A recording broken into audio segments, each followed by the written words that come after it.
Os artefatos encontrados causaram uma enorme agitação. A imprensa, agitada, reunia-se à frente da escavação arqueológica, tentando ludibriar o cordão policial para tirar fotografias do achado. A descoberta ocorrerá fortuitamente, quando começaram as obras de abertura das fundações de um arranha-céu. A cápsula, como era popularmente chamada, uma construção votiva semi-esférica, havia sido enterrada a 7 metros abaixo da atual cidade ao longo de milênios. O radar geológico indicou que continha um objeto, preservado graças às imbatíveis condições de temperatura e umidade da construção.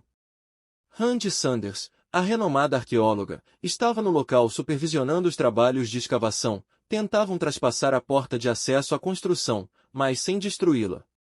Eles usavam um nanocabo dotado não apenas de sofisticados sistemas de detecção, senão igualmente, de um transmissor de vídeo e áudio que enviava as imagens gravadas para o posto de comando. A engenhoca rastejava como um verme através de uma abertura milimétrica feita na passagem de pedra. Os pesquisadores prenderam a respiração. Demorou alguns segundos para a nanocâmera neutralizar a escuridão da cabine com sua câmera de visão noturna.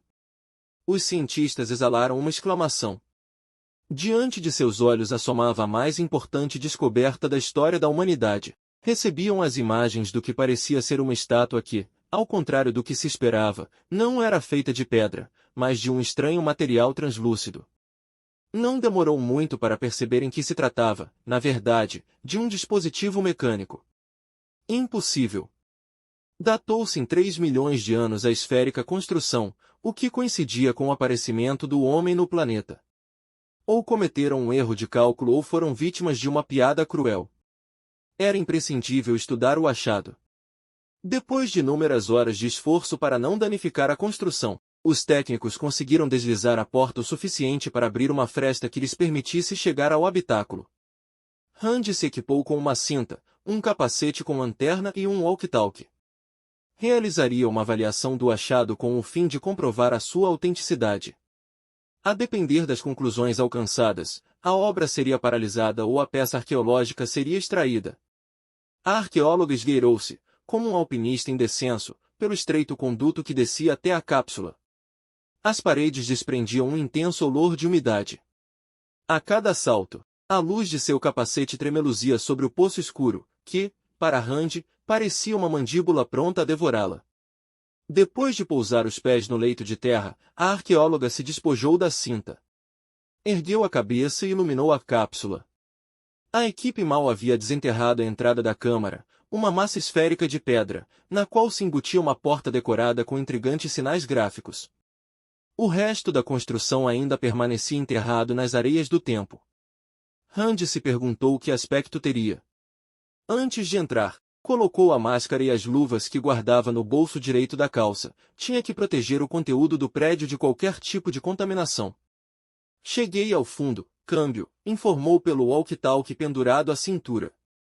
Estamos no aguardo, câmbio e desligo, respondeu uma voz da sala de comando. Randy teve de pôr-se de lado, encolher os ombros e inclinar a cabeça para introduzir-se através da estreita abertura que haviam obtido empurrando a pesadíssima pedra. Dentro do habitáculo, elevava-se um estranho cheiro empoeirado. O fecho de luz do capacete de Randy perfurava a terrível escuridão da câmara. Eximia como as partículas de pó espalhavam-se pelo espaço, entre as paredes abauladas que formavam a meia esfera. No centro exato do habitáculo, a figura que haviam tomado por uma engenhoca. Mide aproximadamente 1 metro de altura e não pesaria mais que 20 quilos. Tinha aspecto humanoide.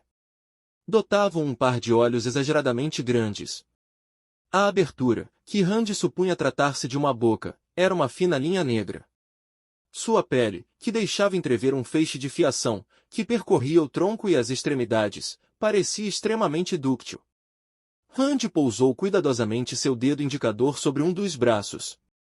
O toque transmitiu à arqueóloga a sensação de turgência vegetal. Deu a volta em torno do humanoide, procurando qualquer detalhe que pudesse dar-lhe uma pista. Justamente sob a nuca havia uma pequena ranhura USB. Estava tudo acabado. Sua promissora descoberta convolara-se repentinamente num artefato paracientífico objeto de adoração dos defensores da teoria de que o planeta havia sido colonizado por alienígenas ancestrais. Randy seria a chacota da comunidade arqueológica. Suspirou. Perguntava-se quem teria se dado ao trabalho de montar aquele circo.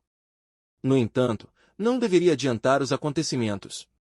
O humanoide haveria de ser minuciosamente estudado para verificar-se se não seria uma grosseira falsificação.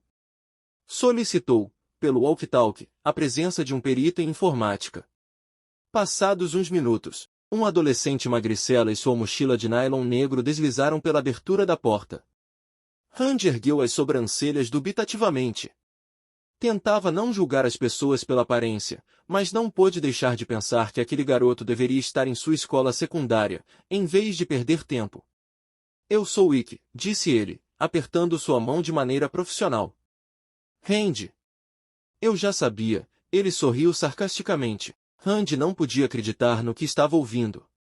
Certamente, aquele seria o momento em que se desvelaria que tudo havia sido uma brincadeira e lhe seria entregue um buquê de flores.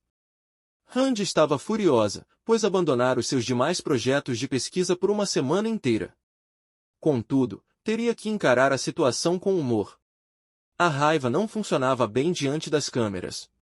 O expert em informática utilizou os olhos do robô para projetar um filme holográfico que mostrava um planeta devastado pela poluição e pela exploração excessiva de seus recursos.